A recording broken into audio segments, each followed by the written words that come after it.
एक सर छोटा-सा प्रश्न है जो शायद मिस हो रहा था, जो मैं फिर से एक बार दोहरा देता हूँ कि जो प्रकाश सिन्हा ने एक बात कही है कि सम्राट अशोक का चेहरा जो है विकृत था, कामुक थे, इस तरह की जो उन्होंने टिप्पणी की है, इस पर भी मैं एक लास्ट में आपकी प्रतिक्रिया जानना चाहूँगा सर। आज जो भी सम्राट अशोक के ऊपर जो चर्चा या लांछन का जो विषय आ रहा है, इसका कोई भी पुरातात्विक पहलू नहीं है। सम्राट अशोक की जो तस्वीर हैदराबाद के उत्खनन से मिली है, उस तस्वीर में जो चेहरा का स्वरूप बना हुआ है, उसको कोई भी व्यक्ति देख सकता है। और सबसे बड़ा चीज, उनके नाम के आगे एक उपाधि और लगती थी, प्रियदर्शी। प्रियदर्शी का मतलब ही होता है जो प्रिय हो, देखने में बहुत प्रिय हो, जो सबका प्रिय हो, जो जिसका रूप मनमोहक हो। इतना स्पष्ट हर अभिलेख में उनका जो चर्चा आता है, हर जगह देवा नाम प्रियदर्शी। ये प्रियदर्शी जो है ना, प्रिय का मतलब होता है प्रिय और दशी का मतलब जो देखने में प्रिय। अब बताइए, जो व्यक्ति देखने में प्रिय हर अभिलेख में लिखा है और उसको कोई एक नाटक के माध्यम से एक अपनी कल्पना, मिथ्या कल्पना में, हालांकि उस पुस्तक में भी कहीं नहीं लिखा हुआ है कि वो देखने में क्रूर थे, उस नाटक की पुस्तक में ये चर्चा है कि वो स्वभाव के क्रूर थे। 100 भाइयों की हत्या किए, 99 भाइयों की हत्या किए, ये युद्ध किए। ये टोटल का टोटल फैब्रिकेट बात जो लिखी गई है, उस आधार पे एक तो सोर्स ही गलत, लिखी गई बात गलत, और उस गलत बात पे भी एक नाटककार मिथ्या जो है कल्पना कर ले। ऐसा व्यक्ति इतना ऐसा ऐसा जो है क्रूर कार्य करता होगा, तो देखने में भी जो है जरूर क्रूर होगा। तो ये सब जो चीजें हैं एक मिथ्या है, इसका कोई भी आर्कियोलॉजिकल एविडेंस नहीं है। वो बहुत उनका जो सब जगह अभिलेख है जिसमें लिखा हुआ है प्रियदर्शी, वो देखने में बहुत ही सुंदर स्मार्ट है। तो ये तो विषय ही जो है, अब क्या कहा जाए, ऐसा विषय आज के समय में समाज के जो व्यवस्था पे जो बैठे हुए हैं लोग, वो बिल्कुल ही नकारात्मक भावना से हर चीजों को देखते हैं। ये मेरा प्रबल जो है एक अंदर से ऐसा जो है कहता है कि आज की युवा शक्ति जागेगी और ये धूर्त वर्ग जो है भागेगा। और सर एक छोटा-सा एक और ऐड ऑन मैं चाहता हूँ कि वो जो 99 भाइयों की हत्या की बात है, तो क्या इसके पुरातात्विक प्रमाण मिलते हैं कि उन्होंने अपने भाइयों की सारे भाइयों को मार डाला था? देखिए, पहली बात तो कि पुरातात्विक प्रमाण जो है 99 भाई का है ही नहीं। ओके। ये बिल्कुल मिथ्या है। चंद्रगुप्त मौर्य के पुत्र बिंदुसार, बिंदुसार के पुत्र सम्राट अशोक। अब बिंदुसार की जब चर्चा होती है 100 पुत्र, तभी तो 99 को मार के अशोक राजा बनेंगे ना। तो यानी कि बिंदुसार का 100 पुत्र होगा। 100 पुत्र हुँ। होगा यानी कि कम से कम जो है 20, 25, 30 शादियां की होंगी। कितना होगा एक मैंने एक शादी से कितना, 4, 5, 6, 7, 8, 9, 10, माने वहां गिनती तो नहीं ना गिनना है जी, बच्चा भी तो देना है ना। तो ये सब जी, जो है एक जी। मिथ्या धारणा है।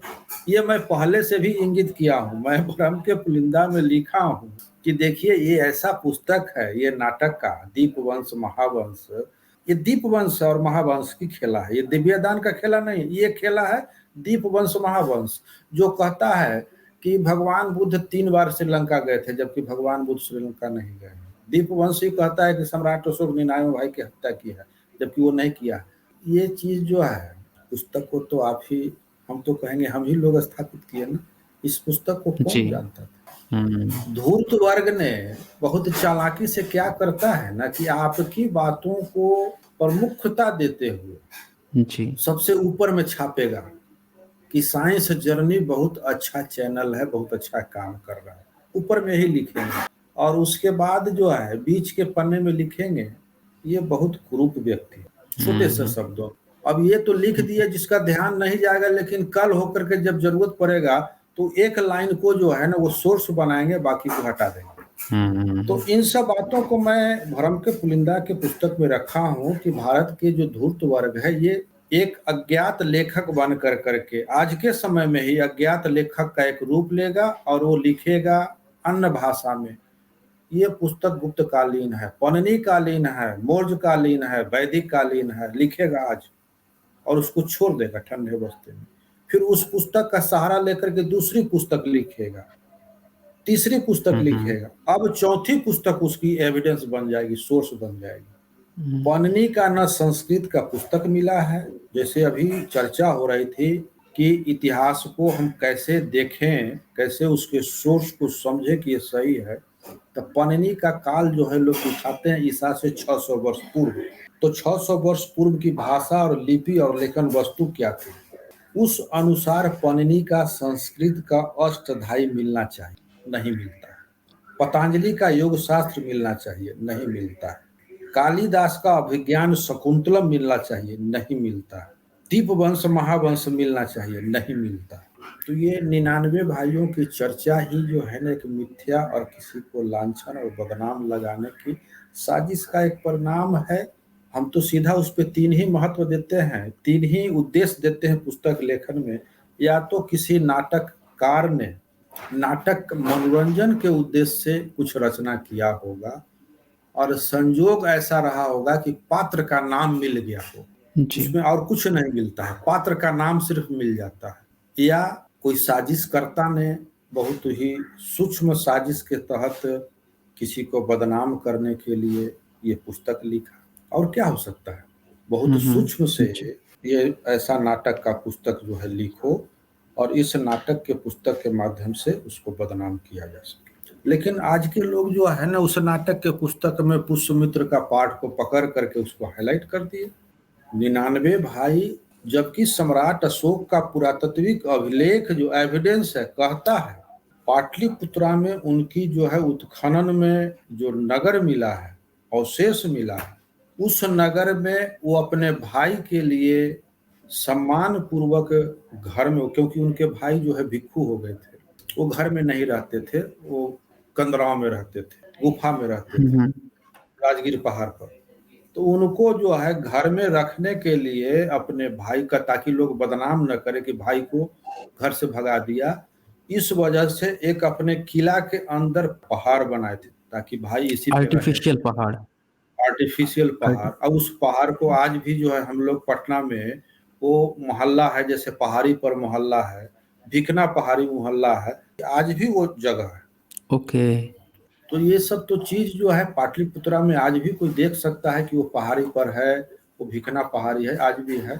तो ऐसा कुछ नहीं है, भाइयों के साथ उनका स्नेह था, कहीं भी ऐसा बगावत की भूल नहीं। और इनके शासन में अपने अपने जैसे उतना बड़ा शासन स्वयं थोड़े संभालते थे, तो छोटा जी। छोटा जो था ना, जिसको अभी कहते हैं गवर्नर, उस समय की राजप्रथा में, राजतंत्र में भी जो छोटे छोटे जो है ना ये बनाते थे प्रभारी की, आप वहां पर देख लो, आप वहां देख लो, ऐसे भी लोग थे। तो ये ओके, सब तो ओके। मिथ्या जो है गलत अवधारणा है 99 भाइयों की हत्या का।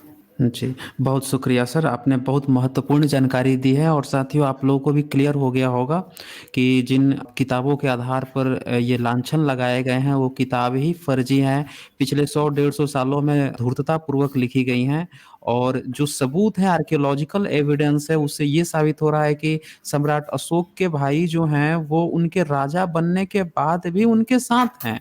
इवन वो उनके लिए आर्टिफ़िशियल माउंटेन बना रहे हैं, इवन वो उनका प्रभार भी दे रहे हैं, इस तरह की बातें आ रही हैं आर्कियोलॉजिकल एविडेंस के आधार पर। और जो फर्जी किताबें लिखी गई हैं, उसमें इनको हत्यारा बताया जा रहा है भाइयों का। तो आप समझ हम्म। सकते हैं कि कितनी घाल-मेल की गई है हमारे इतिहास में और किस तरह से जो समण कल्चर के जो राजा हैं, उनको जो है बदनाम करने की कोशिश की गई है। तो इसके साथ ही आज का सेशन हम लोग क्लोज़ करेंगे और उससे पहले मैं बहुत-बहुत आभार व्यक्त करता हूँ राजीव पटेल सर जी का कि जो आज आए हैं और उन्होंने अपना समय निकाला, अपना कीमती समय दिया और बहुत ही महत्वपूर्ण जानकारियों से हम लोगों को रूबरू कराया। बहुत-बहुत शुक्रिया आपका सर। धन्यवाद सभी लोगों को।